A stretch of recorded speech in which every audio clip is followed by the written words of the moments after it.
তারপর আছে তিনের কি বলছে right the sound of the animal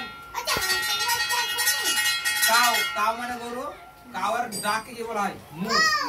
M মু ডগের সাউন্ড কি বলা হয় বার্ক শিপের বাচ্চা আওয়াজ কে ব্লিট ক্যাটের আওয়াজ কে এমডব্লিউ তান্ত্র পয়েন্ট এর প্রত্যেকদিন করানো হয়েছে প্রতিদিন আলোচনা করা হয়েছে 4 মেল আর ফিমেল ফক্স মানে শিয়াল তাহলে ফক্স মানে শিয়াল তাহলে শিয়ালের বউকে কি বলা হয় ভিক্সেন হর্স মানে ঘোড়া হর্সের বউকে কি বলা হয়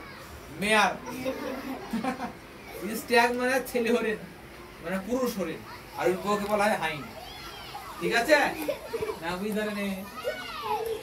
এই হচ্ছে যে 5 এর এ আর এম তৈরি হতে হবে এ আর এম তেবা ডি ভালো এই বড় হাত দিকে বেড়ায় বড় হাত দিয়ে মানা করবে